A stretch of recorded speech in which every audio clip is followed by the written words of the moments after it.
Welcome to QWERTY Writing Life Podcast, where we have candid chats about our creative lives. This is May. And I'm Joy. For more information about our podcast, monthly newsletter, or author resource series, visit us at QWERTYWritingLife.com. That's QWERTY, spelled QWERTY. It's the first 6 letters on your keyboard. So, are you ready? Grab your tea. Or your coffee, and let's chat. Hello, everyone. It's another week. Hello, and welcome. Joy and I are so happy to be with you here tonight, and we are going to talk to you about creative kits for publicity and for audiences. But before we do that, we're going to dive into our creative weeks. So, Joy, what did you do? So, I have been working on taxes. Oh. I know, you were expecting something different, weren't you? I was. But here's the thing. So, just, to kind of give a little encouragement to others to just don't be like me. Just don't, okay? So, here's the thing. I did this brilliant thing. I mean, it was totally brilliant. Last year, I don't know when I came up with these. It may have been the year before. Anyway, I made these sheets to where I could keep it on the tablet that I carry everywhere, and I could jot on there all of my financials, my expenses, my income, my everything from every month. It's broken down month by month for the whole year. Brilliant, right? Totally I love brilliant. it. I know, and I did it from January to April. And so as I was sitting down trying to pull everything together, I realized just how brilliant I was and how stupid. And how if I had just simply kept doing that all year long, all 12 months, instead of just the first 4, I would have literally saved myself 2 days of work. So the moral of the story is don't be like Joy, okay? But also the creative part is I've made these little sheets and they do work. They're great. But I just have to use them. I think you know what I'm going to say. Do you know what I'm going to say? I'm not sure. I can say it, then you tell me. Okay. You got 4 months that you didn't have to do because you used your sheets. Oh, look at you being all glass half full. Whatever. Look, it's going to take some transition time to really get into those sheets, and you did it for 4 months. Maybe next year I'll make it to 6. If you make it to 8 months next year, that's going to be amazing. Or 6. 6 will work too. Either way, that's still 4 months you didn't have to account for. Oh, that's too funny. No, doggone it. I'm going to do all 12 this year. It's going to happen. I'm going to do it because I've seen. Okay. I think maybe that's my thing. I'm one of those annoying people who has to learn things the hard way.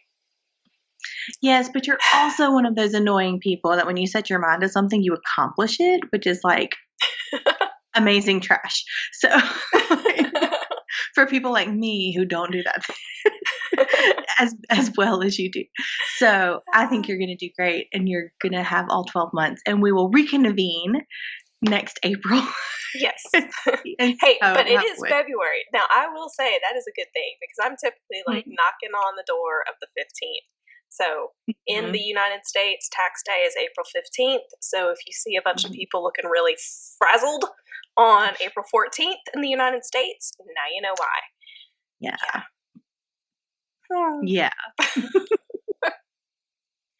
So, what about true. you? Because I know that your creative week is way more exciting than mine. So I'm really tired, but I'm really tired because every night that I've come home this week, Monday, Tuesday, Wednesday, not tonight, I did hang out with the fam tonight, but every night this week I came home and I worked on a form that I have to fill out for this big writing retreat in September. And also I had to figure out how in the stink I'm going to get there. And it has been a really long, drawn-out process of pulling, because I've not flown very much. I sure haven't done my own tickets. So every time that I've flown, somebody else has arranged the tickets and done the travel stuff and everything. And I just got a ticket in my hand and got on an airplane. It was very nice and also I wish that that's how it was all the time. So I was super nervous because I didn't know how to do it. And there is not an excellent way to figure out what flights are leaving from what airport.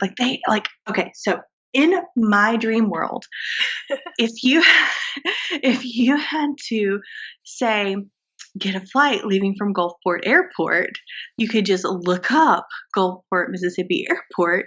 It would go to the website and there would be a listing of all of the flights that were leaving from Gulfport Airport. That is not how the world works, okay? So it's just terrible. Like, and I don't know. So I looked up all of the different airplane businesses that leave from Gulfport, and then I had to go to each of the different websites in order to see what options I had, because I have to get there at a certain time. So I actually would have had to have gotten there a day early, stayed in a hotel, and then taxied out an hour and a half to the place, and then not had a car for a week, and then taxied back into the airport. It would have been really, really not. It wouldn't have been bad. It would have been fine, but that was just a lot of money to spend to not have much of an experience. And I kind of really want this to be a bit of an experience. Like, I don't get out much, guys. So I was like, I just want to be able to, I don't know, come home wowed, if that makes any sense. The writing retreat is going to be amazing, and I'm so thrilled, and I will come home wowed no matter how I get there.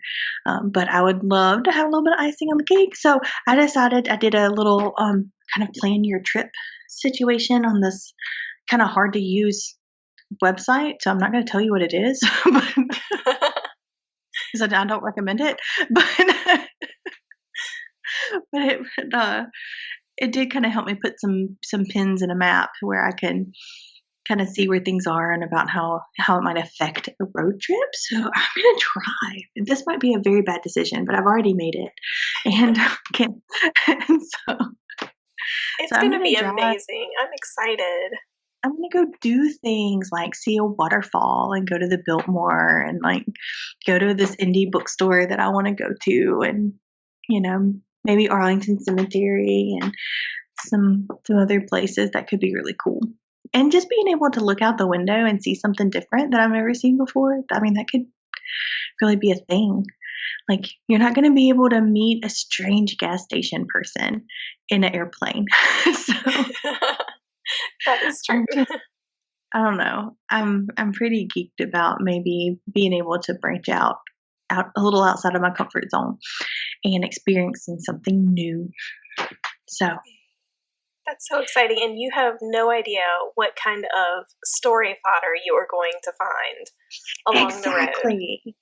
Exactly. Yes, and I'm going to a writing retreat, man. So I'm going to need to be, my creative well is going to need to be filled. So that might be a little bit of an overused analogy, but it's so true. It is. And while I was filling out that form, I had to kind of decide what project I'm going to bring. And we'll have to talk about this off air because this might take a really long time. But I've definitely got all the words. Like, I mean, all the words is like number one because it's the closest one to done. But also, as I was listening to Beholder and listening to this book and then thinking about what Maggie Stiefvater writes, and I was just like, should I bring water novel?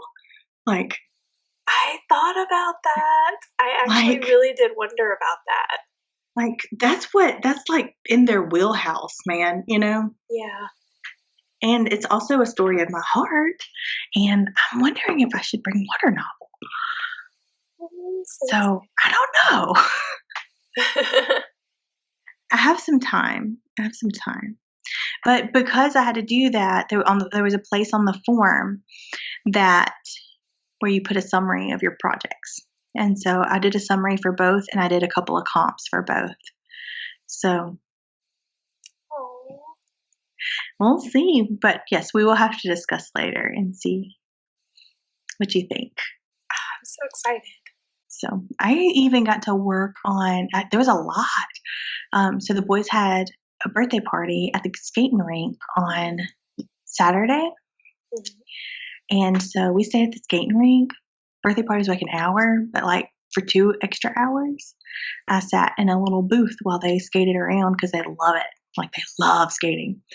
And I worked on my little tablet and worked out some story for all the words. So That's so exciting. yeah. Yeah. And I'm not holding back. I don't know if this is like a freedom because of the workshop or that's coming up or what, but it's like I have a tendency to hold on to things like, oh, that's a great idea. I'll save it. Like, no, like, what am I? Like, Maggie Stevart is going to read this. I'm throwing that sucker in there. That's great. So, and no, it feels good. It's good. Oh, I'm excited for you.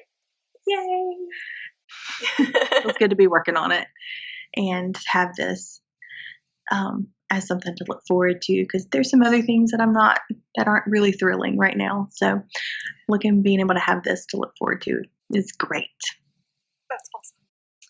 Well, guys, we have a lot of really good information for you, and I'm not going to hold you up anymore. So tonight, Joy and I are going to talk about these creative kits for publicity and audience. And we think we've got some really neat ideas to share with you, and so we're pretty psyched about this episode.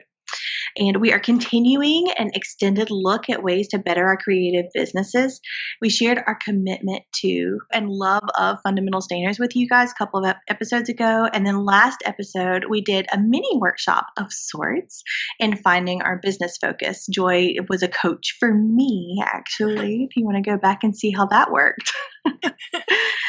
And so this last topic we'll branch off of is what we're sharing now when we thought more about one of our focus questions. And so here we are. Here was the question. How will this focus affect your audience, and how can you drive the benefit of this focus to them? So yeah, it was kind of that idea of the benefits and, what is your focus and talking about our audience and, where do we drive them and, where do we want them to hang out and all of that kind of thing that led us to talking about this topic. So in this episode, we decided to sight in on a specific focus many creatives should have in their business, something we think can make a world of difference for creative entrepreneurs, and that is creative kits for publicity and audience. Yeah.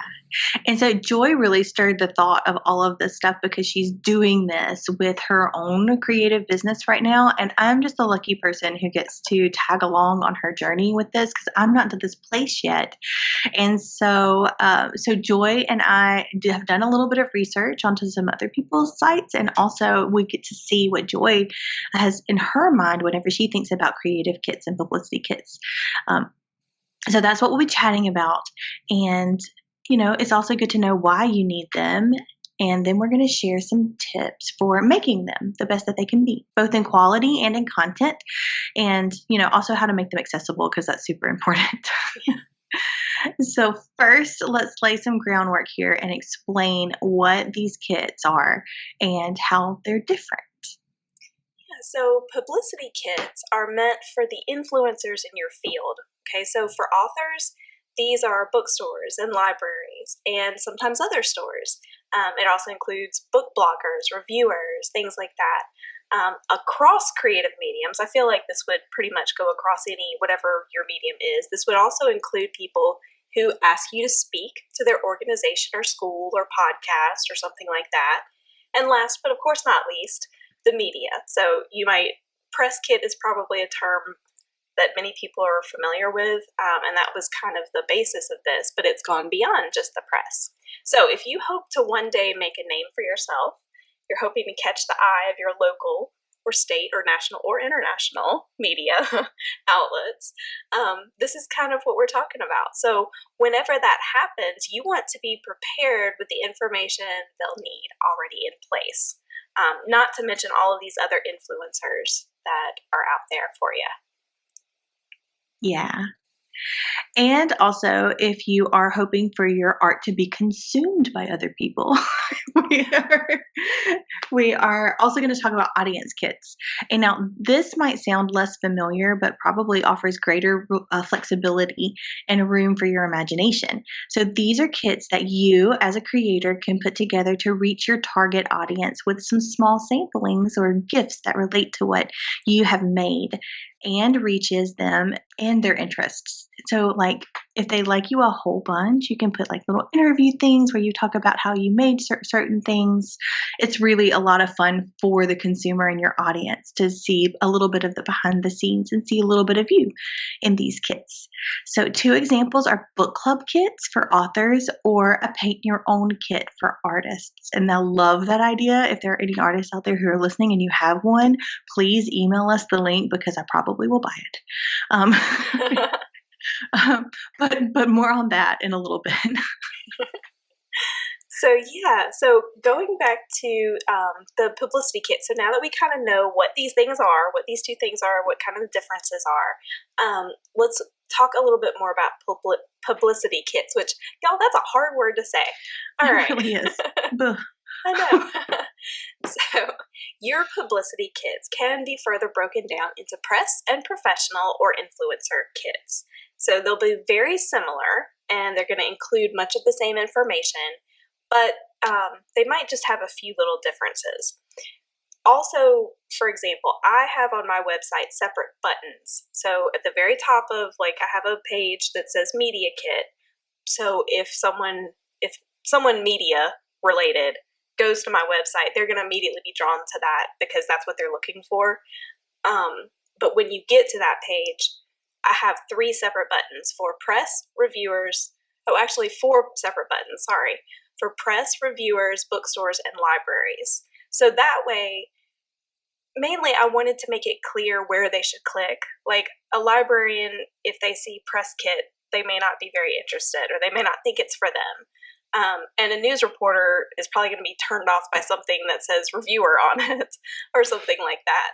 So that was kind of my goal, was just to make sure, even though each of those is quite similar at the end of the day, it was really more to make sure that they knew where to click and what was really for them, and just make it easier to access. Yeah. So, moral of the story, you don't have to create something completely new and original for your different branches in your publicity kits. That's kind of what I heard, which I think is a really good tip. Yeah, exactly. And the same with the creative kits, which we'll talk more about later. I don't want to jump ahead, but yeah, definitely. You don't have to necessarily reinvent the wheel with everything, because it can be overwhelming. And I'm glad that you mentioned that, because I do remember, like, back at the beginning, it felt very overwhelming trying to appeal to and have something for all these vastly different people who might need it. But it doesn't have to be that overwhelming. Yeah, for sure. But you probably could think about your audience a little bit too, and maybe have a little bit more of a professional headshot for like your media or your press or your librarian kit. And then maybe something a little bit more fun for your influencers and other people who reviewers. And yeah, thank you. I'm sorry, I couldn't think of the word for a moment. So you can still personalize it without having to reinvent the wheel too, if you so choose to. Yeah. I like that. That's good stuff. It is. So your press includes people like your media, your bloggers, your podcast hosts, your bookstagrammers. That's something for the writers out there. People like that who are going to look at your stuff and kind of make a decision on if they'd like it or not. And professional influencers include like libraries and bookstores, other stores, event chairs, organization leaders, people who might hire you to speak or something like that. So you just kind of think about those people, have them in the back of your mind when you're creating your publicity kits. Yeah, and like May said, these kits should, by definition, be more professional, right? Like you were talking about with the headshots. And I like to think of it like, if y'all ever watched the old detective show Dragnet with Joe Friday, he always said, just the facts, ma'am, just the facts. Okay, especially when you're dealing with the media, they want just the most pertinent information for their readers at the very top, because they're busy, they don't have a lot of time, and to be perfectly honest, if someone in the media is looking at you as an author, just speaking as authors because that's where I'm most familiar. If they're taking the time to look at you, then that's just amazing in itself. So they're not going to give you a lot of time. They're going to need it right then. So very important. Also, you got 30 seconds to a minute to make an impression. Exactly. The whole 30-second elevator pitch is for more than just trying to get somebody to take your book on as a publishing company or whatever, or want to read your book. It's for every facet. So yeah. And keep in mind too that different media outlets require press kits or other information sent in different formats. So respect their requests and be ready in case they can't use your easily accessible one-button method. I have run into this with, it's just different newspapers. Sometimes they have things where they can't access certain links, or that it has to be attached, or it has to just be in the body of the email. It gets kind of weird. So just know that could potentially happen so that you're ready for it, and make sure that you just follow their requests. Depending on which influencers your kit is geared toward, you're going to include things like your bio, and a little tip there, it's always best to include two options, a short one and a long one. That's kind of ideal. Your headshot, be sure to include high res for print publications. Anything web-based is going to just need a smaller low-res file for easier upload. So, and I'll say just a little bit more on that in a second. Also, your book or your book's description, and a list of your top links, and always put your most important link on the top because they may only give you one. If they put any of your links, it could just be one. So make sure that you go in order of importance on your list. And so what I wanted to just mention, because I mentioned high res and low res, and some people might be like, what on earth is she even talking about? So with any kind of endeavor like this, there are going to be some things that you might need to learn. So if you don't know what those things mean, you're going to have to look into that. You might have to learn how to create zip files. So all of those things, if it sounds scary to you, I just want to let you know that it's not, I promise. It's just a very simple Google, and you will find out exactly how to do these things. And it literally is a couple of clicks, okay? And as far as the low res and high res, if you've had your headshots done by a photographer, chances are they've already given you both versions. If not, there are ways that you can get that done easily.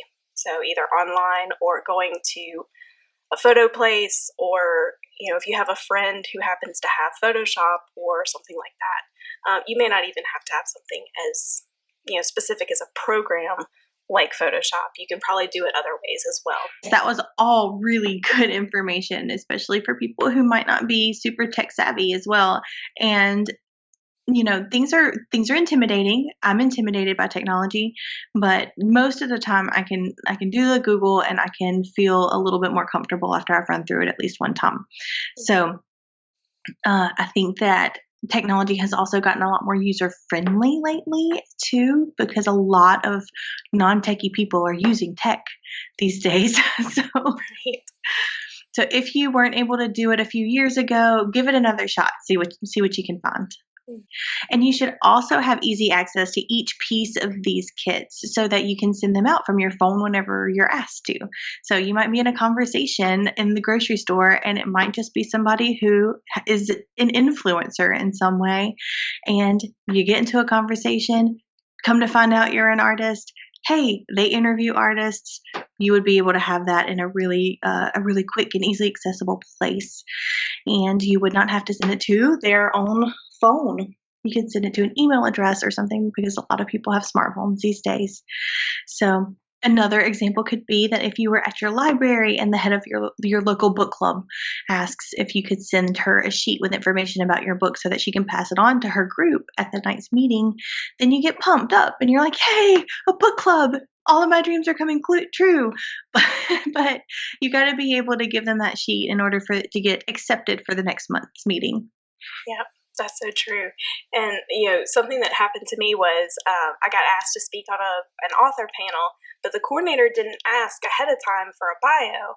Now, I kind of thought she might need it, so I did actually bring a printed copy. But had I not, it would have been fantastic if I would have had that on my phone and I could have just sent it to her, because sure enough, when I got there, she asked if I had a bio. Do you have a bio? Yeah. So most of the time, if you're asked to speak somewhere, they probably do want your bio. So even if they don't ask for it, go ahead and be prepared. That's just a whole other little tip there. But so now, switching over, audience kits, like we mentioned, can be much more flexible and creative. Honestly, your imagination is the limit on these. While you're brainstorming, May has a few questions for you to kind of keep in mind as you're thinking about what you might want to include in your kit or what your kit could look like for your medium. Yeah.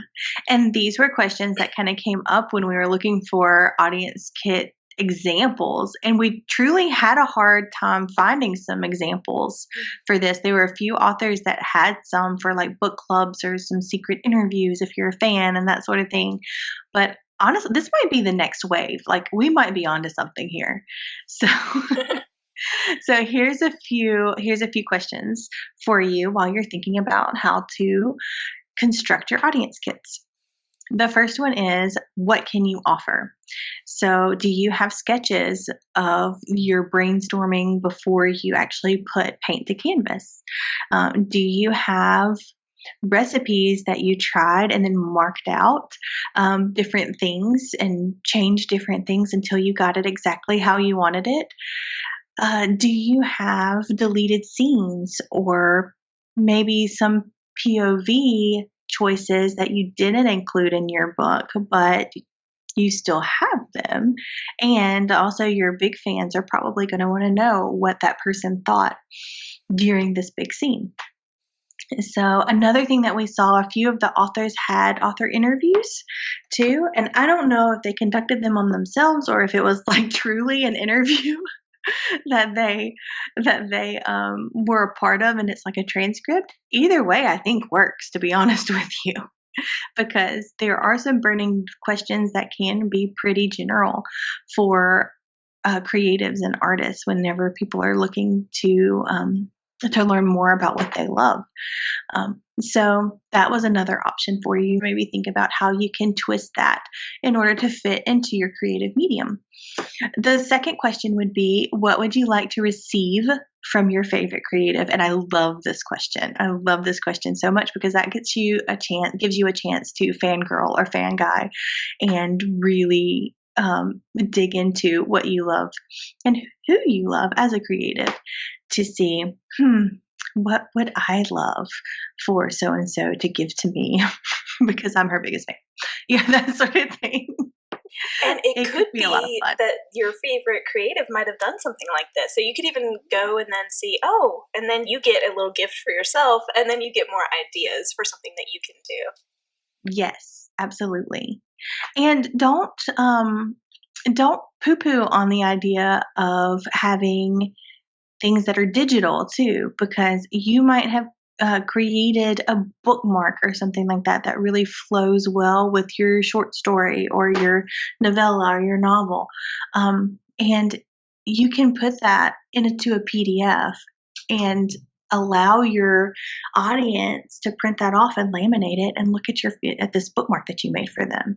Like, you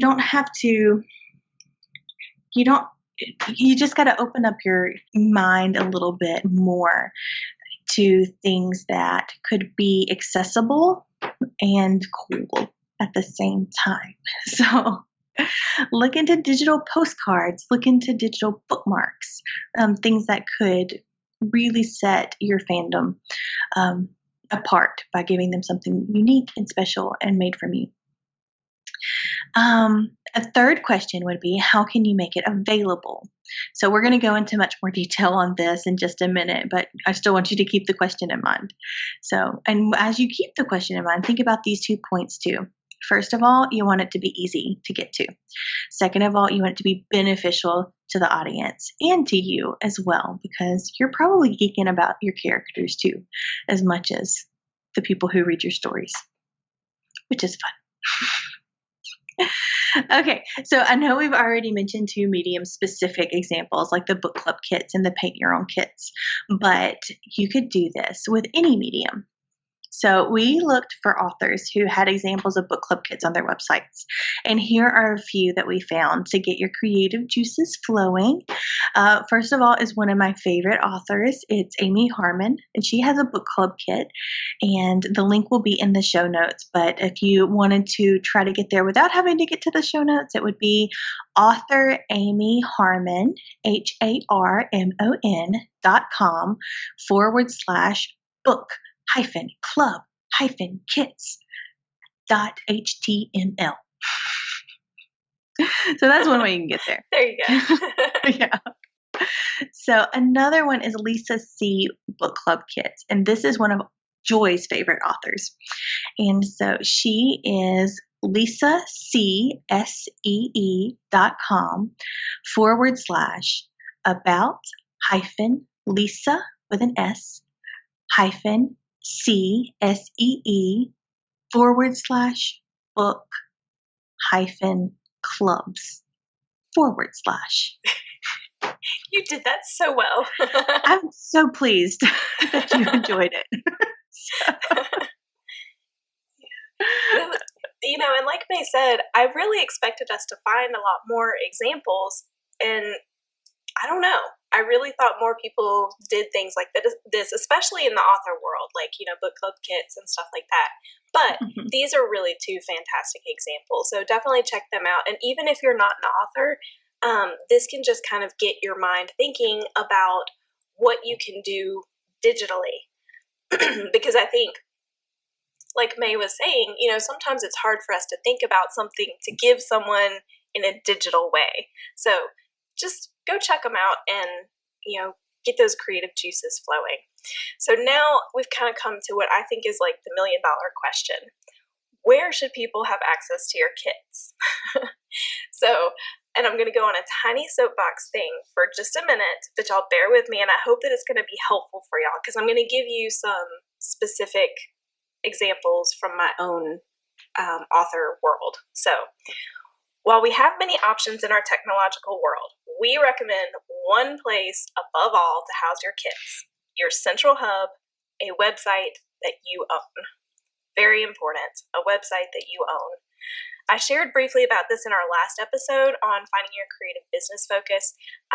It is vital to have a website, regardless of your medium. So it doesn't matter if you're an author, painter, whatever. If you hope to have an online presence with which to reach your audience, you need to have your own website.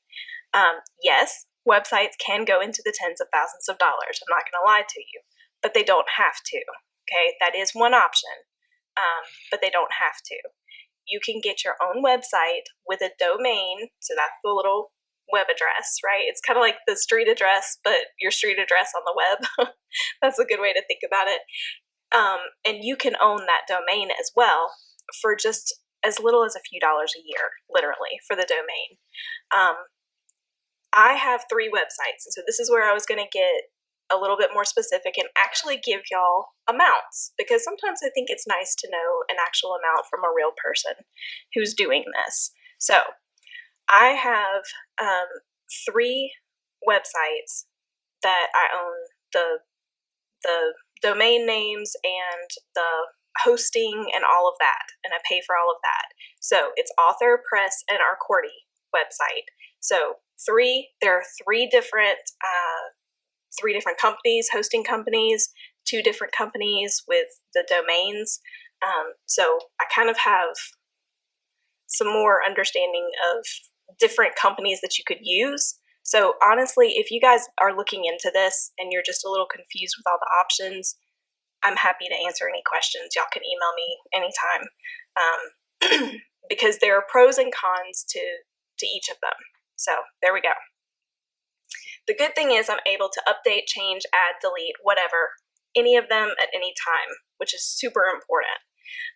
They are, like I said, through 3 different platforms with varying degrees of flexibility in the design and number of pages and how much support I get, and they all have varying costs. So In total, for the year, I spent $584.77 for 1 year for all three, and this is the 3 domains and the 3 hosting, on these 3 sites. So that's not bad. I mean, it's 3 separate sites. I'm not going to break down the cost any further. That could be a chat for another day. But you can see that websites are an investment, but they don't have to break the bank. And they're an investment worth making because you maintain the control of them. They're yours. Social media accounts can be shut down and stripped for parts at the click of somebody's mouse and at the whim of whoever. We've seen it happen so many times to a lot of creatives. While, yes, hackers and issues can exist for websites, the threat is less, especially if you've got a solid investment in your site host, like whoever's actually hosting your site. All right, now my soapbox statements are over, I promise, and I hope that they were helpful because, that's my goal. We've established that your website is the best home for publicity and or audience kits. Now, we've got just a few best practices for sharing those things that we hope will help you. The second best practice, of course, after hosting them on your own website, is to make them accessible. So no one wants to click 5 links to fill out a form, to wait for an email, to click on something else. And then, are you sure that you wanted to click this thing? Yes, I wanted to click the thing. Okay, that might be my soapbox. I think we all feel that one. So we just don't want to do that. I don't want to do that as a consumer, and I don't want to put my audience through that. So most sites allow you to upload files that can be accessed or downloaded by clicking one button or an image. And so that's kind of what you're wanting. You want that ease of accessibility. So you want to make sure that your site is easy to navigate with clear links to each page. So easy access equals more interaction with your target audience, and that's the goal here. Yes, it absolutely is. And then a third best practice is to make your kits look the best that they possibly can. You have a number of options when it comes to the look of your kits. Okay, so here are just a few ideas, and there could be more, but you could hire a designer. After all, if these are kits that you're going to be using throughout your career, the investment would be worth it. One downside to consider and then discuss with your potential designer is the ability to edit later, okay? Because you're probably going to change your bio, headshot, stuff like that multiple times throughout your career. So would you be able to edit these, or would you need to get a brand new thing done? Second, you can use programs like Photoshop if you have them and you have the know-how. I love Photoshop. I've used Photoshop since college, so it's kind of like my buddy at this point. I couldn't imagine life without Photoshop. And to be perfectly honest, like the free things that I'm going to mention in a minute, I have a lot more trouble using than I do Photoshop. It's just because it's what I've been using for literally, 25 years? Yeah, it's what you know. Yeah. Probably more than that. I'm not going to go any further than that. Anyway, a long time. Okay. The third option is you can watch tutorials on how to use more easily accessible programs like Word or Pages, because you can design things in those. I tried to format a book in Word, and now I have a formatter and I love her to death. Okay, let's just put it that way. All right, and then fourth, you could also use apps like Canva. That's probably the most familiar to most people, that you can make all sorts of things in just a free app like that. And then there's, of course, paid versions to it as well. So. Mm-hmm. Yeah, I used the free version of Canva for a really long time, and I finally upgraded to the paid version of it. I have no regrets. I have no regrets whatsoever. I use it all the time for personal stuff, for professional stuff, for full-time job stuff. Like, I use Canva all the time. So it's worth it. Another aspect to this practice is to make sure that your kits are thoroughly edited. So please make sure your commas are in the right place, that you didn't say pay when you meant to say play, that you and it's not that, it's not really that errors are horrible. So a lot of people will overlook them, but it depends on really your audience too. Because if you are looking to have a publicity kit, then you sure don't want to have errors in that one, no matter what your medium is, because that's going to go out into the world, and that's going to also show those people how professional you are and what kind of quality you are. And if you have errors in your kits, then your quality of your art degrades. And I know that shouldn't be how it is, but covers really do sell books. So this is a cover for you and for whatever art and whoever you are. So you just want to make sure that cover looks the best as it possibly can. Yeah. Make it count. Exactly. And, you know, after all, this might be the first deep look that influencers or an ideal reader could get, or audience, not just reader, you know, whatever your medium. This could be the first deep look that they get of you and your work. So you definitely need to make it count. Yeah, for sure. The fourth best practice that we want to share with you is that about your kits is to remember who they're for and to include only the details that those people want. So, for example, for your publicity kits, you don't want to put in there and include reviews of your book written by your cat. Newspapers aren't going to really get the humor, probably. I mean, some will, but probably not so much. But guess what? Your audience might really love it. And so you can put that into your audience kit. So that's an example, because yes, I do actually have little reviews written by Tolkien Cat, my little editor, in my book club kits.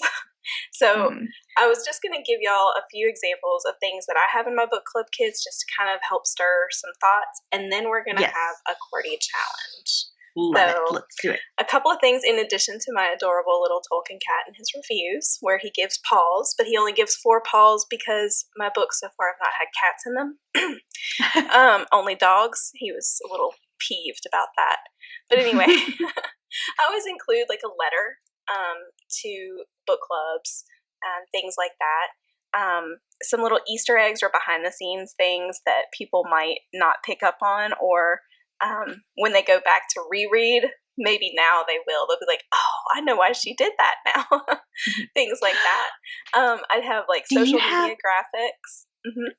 Do you have the fact that you had an actual competition for the recipe for chicken and dumplings that you used in the book? Yes, actually. And so that's another thing that I have is, for any good thing, I have the recipe cards, and I have it made to where you can print them out, and you can do them front and back, and then you can laminate them. And yes, I have written in there about how the recipe for Mama's chicken and dumplings came to be. I love it. I love it. That was one of my favorite things, because it was such a good way to get your community involved in supporting you as an author, but also plus, to I got to eat chicken and dumplings. So many chicken and dumplings. So many. But yes, so you fed a hungry author, and exactly. But so, and you repurposed all of that too. You got your community involved. You used the recipe in your book. You made the card, so it's in your book club kit. You mail those off whenever you have people who like purchase a book club kit. Is that how it works? Yeah, I have sent them to. I had a book club in North Mississippi who ordered a bunch of my books for their book club, signed books, autographed books, and I included in there some printed copies of the recipe cards for them. So, yeah. And now it's a part of a digital book club kit. I love how you have really used that resource in a whole bunch of different ways.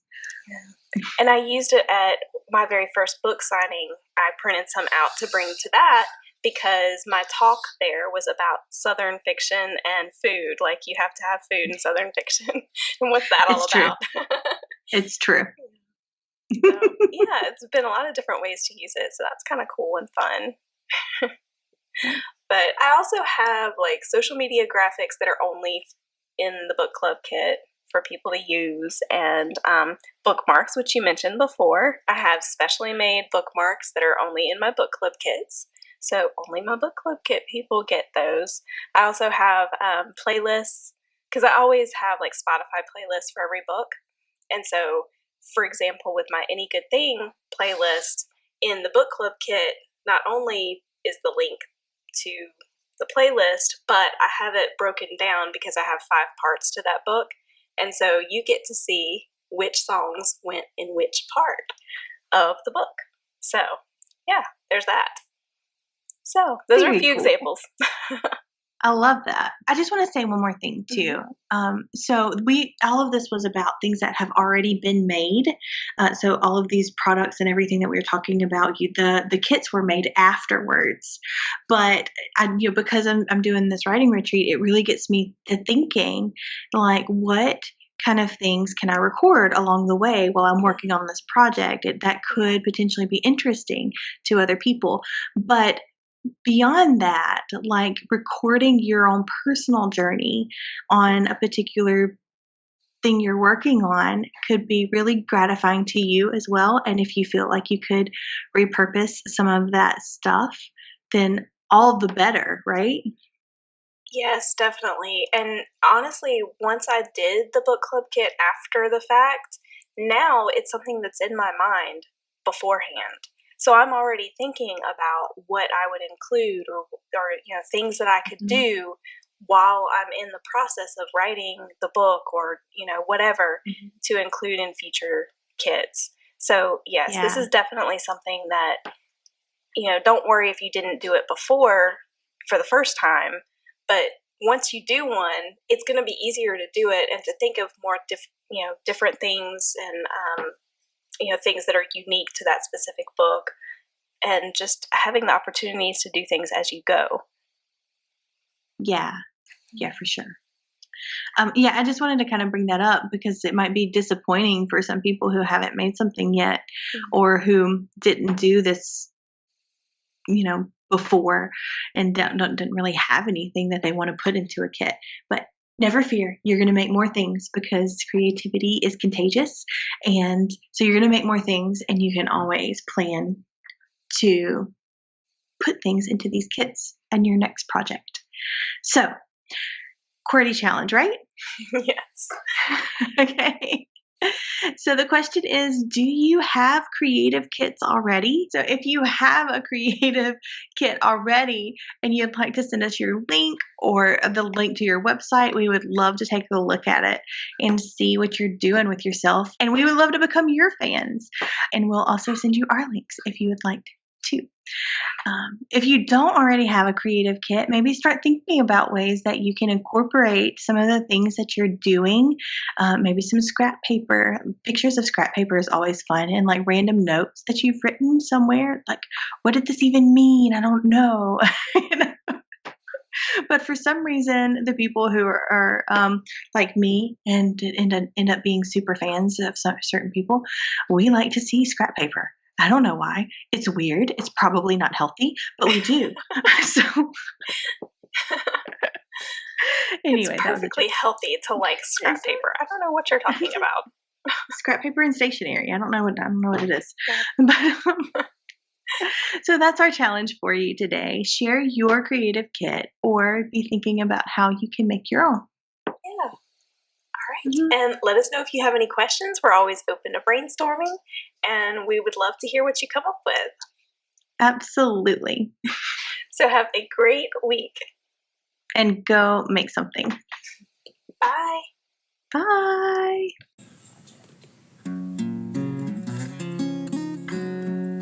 Thanks for tuning in. We hope this episode encouraged you. Like all creatives, we thrive on consumer recommendations.